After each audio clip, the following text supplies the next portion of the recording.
Hi everybody, in this presentation I want to go over some of the basics of APA style citations. APA is what is used in education, it's used in psychology, it is also sometimes used in other social sciences like sociology, it is sometimes used in political science, it is sometimes used in geography, it is sometimes used elsewhere as well.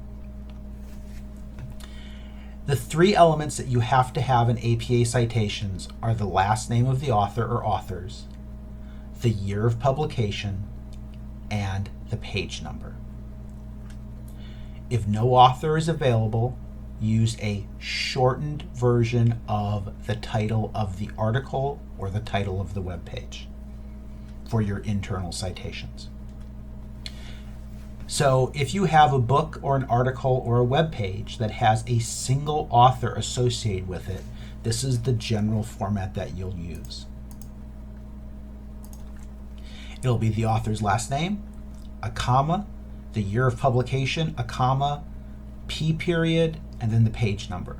It's going to be really rare for you to use more than one page, but you might do it if something starts on page 100 and continues to page 101. Don't do it if it's more than 2 pages. In a case like that, you're going to summarize the entire section probably. And for APA, if it's a summary of an entire section, this part is not needed, the P period page. This is needed for a direct quote, and it's needed for a paraphrase. So this tells me, for example, that this cite comes from a book written by someone whose last name is Foner. The year was 2014. The information is on page 207. This is sort of my key that I then will go to the back of the paper, go to the references page so I can find out what's the name of the book that Foner wrote in 2014. If there are 2 authors, you include both of their last names. In this case, both authors, this is a real book that I had when I made this PowerPoint, have the same last name. And so they are joined not with the word and, but with the ampersand symbol. If there are 3 or more authors, you need to list them all in your references page, but in your paper itself, that's when you can use et al. This is short for the Latin et alia, which means and others. There is a period after all. It is not italicized. So this is the only thing you need for your internal citations. And these are what I'm looking for when I read your writing. Whether it's short writing or long writing in my classes, I'm going to look for internal citations. You are taking a class typically because you don't know tons and tons and tons about the subject. Now I know that some of you do. Maybe you're taking a geography class and we're studying Brazil and you're from Brazil. Maybe you're taking a history class and we're studying French history and your ancestors are French and you love French history and have read about it a whole bunch. And so there are cases when, yes, you do know a lot about it. But in general, when we take a class, we are learning new things. And so we need to cite where we get that information. Please cite. For your references page, you also need to keep track of some other information. For books, you need the year. Now, oftentimes a book will have more than one edition. You might see lots of years in the copyright at the front of the book. Choose the most recent year. You need the title of the book. If there's a subtitle, you need that. You need the publisher of the book. And if it's not the first edition, you need to know that. Some citation formats require you to know the place of publication, like the book was published, the company is headquartered in New York or Boston or Minneapolis or Chicago or someplace. APA no longer requires that. That's a new change in the past couple of years. Be aware for some of your professors, if they learned APA when they were in school back in the day, they might not be aware that it's changed. So again, follow rules other instructors give you. Now, book titles are always italicized. However, one thing that APA does that's unique is that in the references page, only the first word of the title or the subtitle is capitalized. That's different than other formats, and it's different than what it would be in the actual writing of a paper. And then if there's a proper noun in the book, like that's capitalized too. So if you have a book called The History of the United States, the word the would be capitalized, United would be capitalized and states would be capitalized, but history would not be, and of would never be capitalized unless it were the first word for some reason. For journals, you need the year, you need the title of the journal, and here it's different than books. For a journal title, all the words other than non-first words, coordinating conjunctions, fanboys, for, and, nor, but, yet, or, so, prepositions like in, of, with, and articles like a, and the are capitalized. But for the article, title, and subtitle, that's like it is for books. Only the first word and any proper nouns are capitalized, and quotation marks aren't used around titles in the references list. They are used if you put a title in your paper itself. You need the journal's volume, the journal's number. We talked about those in the previous video, the Citation Basics video. You need the entire page range of the article. So when you cite an article, your cite is the specific page that that information came from. In the references entry, what you need is the entire pages of the article. So if the article's from pages 22 to 32, that's what you need for your references entry. Then you need something called the DOI, or the URL of the journal. That's not always needed. Double check on that. For my classes, I don't care if that's there or not, typically, unless I say something different in directions. Magazines and newspapers, the year, the date, the title, the article title, the pages if it's in print or if it's a PDF, and the URL. So when you find a journal article and some magazine newspaper articles online, you're going to see them in one of two formats. You might see them just as HTML format, just as a web page. If you see it as a web page, you cannot cite by page number. Don't go to print and see what numbers show up on your screen. That's not right. You have to, in that case, cite by paragraph number that you need to count. If the article is available as a PDF, those will have the original page numbers from the journal or magazine or newspaper. Then you can cite by page number. So let me pull up an example of that. Okay, so what you see here is a PDF that I downloaded for my own classes that I'm taking. And this conveniently gives us some of the information we need right away, but it's not an APA format. Page numbers. Page numbers here are in the top left corner. These are what it were. This is a direct scan of the article. And so notice my first page doesn't have anything, but it is actually page 3 of the article. I know that because the second page it says page 4. The third page of my PDF it says page 5, and so on. So if those are there like that, then it's okay. You will cite those. Some articles that you find online aren't available as PDF. You can only find them as HTML documents. In that case, you have to cite them by paragraph. Let me show you an example of that. So this isn't the best example, but I think it might help a little bit. Let's say we're researching for a geography paper on the Democratic Republic of the Congo. And I actually went to the databases of my home library and just typed that in to see what I could find that wasn't in PDF. And so here, for example, something that I got from a library database, it actually takes to an archive of the US State Department. So that's, in general, a reliable source. You can agree or disagree with American policy, but it's going to be a reliable source to use in your writing. And this gives information about the Democratic Republic of the Congo, but it is not, notice there are no page numbers there. And so if I'm talking about the eastern challenges of the Congo, of the Democratic Republic of Congo rather, I would need to actually sort of go down and I would need to count by paragraphs. And something really long like this, I might be able to just instead talk about it as Eastern Challenges section. So what I cannot do not do this, do not go to print and say, oh, well, if I were to print this out, that would be on page 5, so I'm going to cite it as page 5. Don't do that. Because that might be on page 5 of my printer, but if someone else pulled that up and went to page 5, if their printer had different settings, it's not going to be page 5. So the idea is you want your citation to be specific enough for the person to quickly be able to find the information, not to have to read the whole article.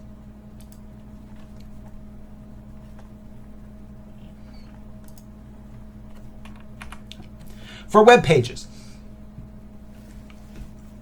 try to avoid using web pages as much as you can for most academic writing. They aren't highly regarded. They often aren't considered credible. Web pages that you could use are government organizations, like I just showed you the U.S. State Department website. If you're doing a geography class or a history class, the CIA World Factbook has lots of good information that's available now on the web. It used to be a hard copy book. But using Google to find information is fraught with challenges, so be really cautious. For a web page, you need the date. If there's no date, you use N period, D period, all lowercase letters, but that's a bad sign if there's not a date. You want an author or a sponsoring organization if one's available. You need the title of the web page and then the title of the website.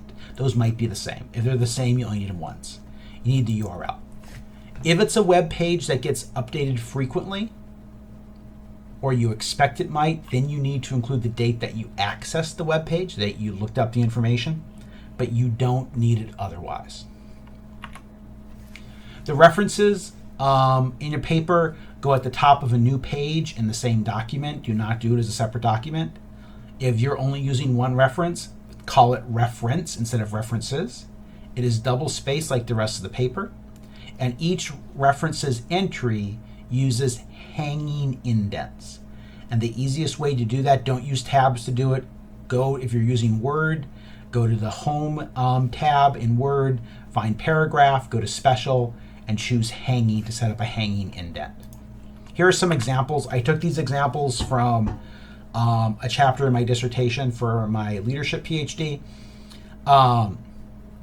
So, for example, I just sort of tried to pick something that would give different examples. So here's a book. This is by the other thing about APA. For authors' first names and middle names, they only use initials. Do not use their full name in APA format. Only use initials. Only use initials.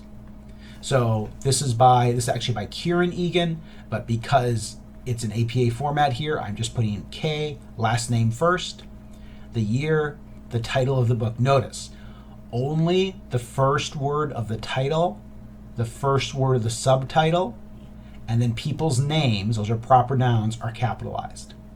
And then the name of the publisher.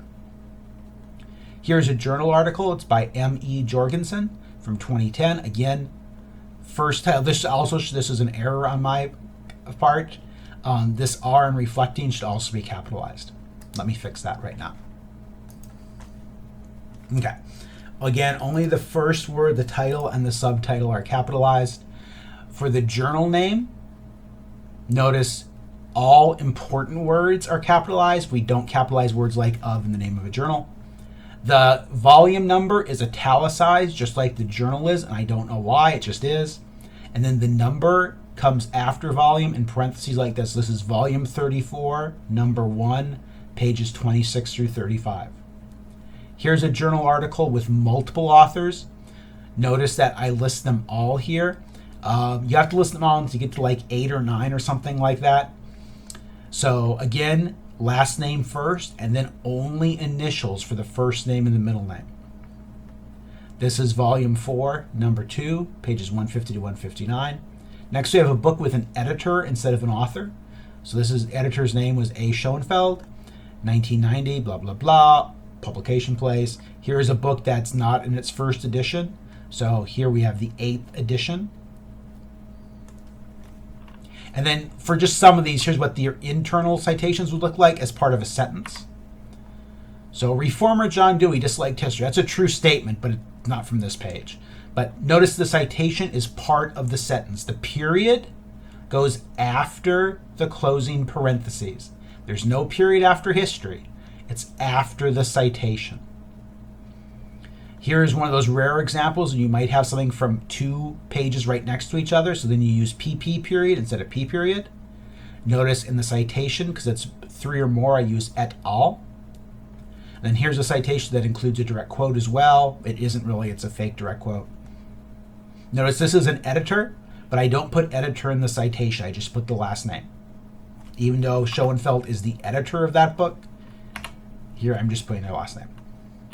Here's a couple of web examples. These are ones I found from an assignment I did a few semesters ago, and one I just went online right now to find a second one. So the first one is a web page that comes from a publication. So the publication's name is PC Magazine, and this was in early 2018, the best learning management systems for 2018. I put a SICK here, I think because they put these out of order for what it should be. I wanted to make sure my reader knew it was they who did this and not me. And then the second one comes from The Economist. The Economist is a magazine that also has a website, a news magazine. The Economist, which is true for many news magazines, doesn't give authors' names with the articles typically. And so in a case like that, I would just use the name of the article like this. Notice for these, I have the name of the URL, rather I said the URL, and I need to double check on something. So I realized I had messed up a little bit on one of those. You only need to include the words retrieved from if you're including the retrieval date. And so I added I've made up retrieval date here for this first one. If you don't include a retrieval date, you just put the URL. You don't need retrieved from. So you see those two examples there. And then also I should add that URLs do not need a period after them in APA format currently. And it is okay to leave them underlined. Some formats, some citation styles rather, want you to take out the underline so it's not formatted as a URL. You can do that by clicking on and just click remove link. And that's what I typically do because I'm used to doing it, but APA doesn't require that anymore. So this is actually, this top one is what it should look like basically. Now, for my classes, I am not picky about a lot of this stuff. What I want to make sure I see is I want to see internal citations, and I want those citations to correspond to an entry in your references page.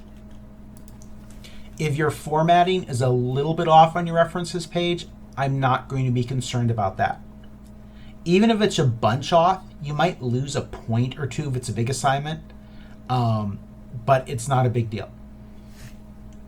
What I want is to see internal citations regularly in your writing. Here are a couple of examples of associated internal citations for these two examples. So neither of these has page numbers associated with them. So for the first one, I would both have to count by paragraphs. Notice the second one, there's no author. So I use a short version of the title. I just need enough words to let my reader be able to find it in my references page. So I could actually have done probably even just the word greases would be okay if there weren't something else titled grease in my references page. But typically 2 or 3, maybe 4 like I've done here, words are sufficient. In your paper itself, you do not need to do things like, you don't need typically to talk about the qualifications of the author. You don't need to, you never include things like PhD or MD with their name in a citation or in text. You don't need to say, you don't start an paragraph with something like, in the article, Greece's prime minister wins an election but lacks a majority. It's reported that. That's way too wordy for what you need to do. All you need to do is include internal citations after you use your information from outside sources, even when you've put it in your own words. That is what I'm looking for here. And unfortunately, every semester in my classes, there are students who don't do that. And that makes me sad. It upsets me sometimes, and I'm not sure why. I taught high school English for 6 years in Wichita, and I know that every student at Southeast High in Wichita left that English department knowing that they had to cite. This shouldn't be new information. I don't judge you or your teachers. Well, I don't judge you if it is new information, but I want us all to be aware of it. You have to cite your sources. It's not enough to just do a works cited page. You need internal citations too. Finally, final thing, works cited page, your references page in APA format, it's called the references page. Do not just give me a list of URLs. Every semester, somebody gives me a list of URLs. That is not a references page. That is a list of URLs. Now, URLs are included in a references page, but it is not enough. So giving me a list of URLs is going to be the same as not giving me a references page at all. Please make sure that even if you're not 100% sure on the formatting, that you've done something where if there's an author, you've included their name. If there's no author, you've included the name of the web page. You've included a date. If there's no date, you use N period, D period. Look for a date. Don't just assume it's not there. Sometimes you have to dig for it a little bit. On this article that I found this evening, I had to dig for it a little bit, like for 30 seconds, because I didn't see it where I expected to find it. It was hidden a little bit underneath the big picture at the top of the article.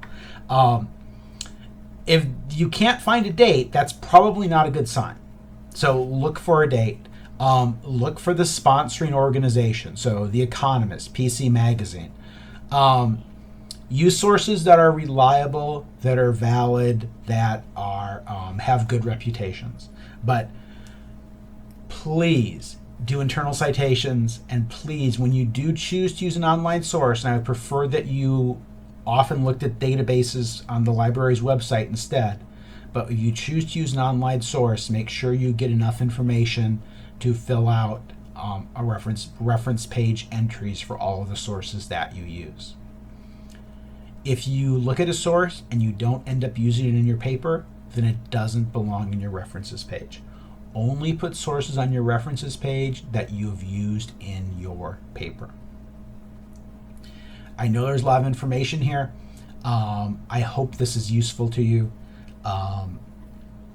Good luck. If you have questions, please let me know. If you have questions about citing, also please reach out to the Writing Center located on your home campus. They are there to help you. They have online options. They are generally also available in summer. Look on the website of your home campus, just search for them, send an email, and see if they are available. They're definitely available during the regular school year. They are usually available in the summer too as well. Again, there will also be some useful links that I will post that I think will also be beneficial for you. Thanks for listening.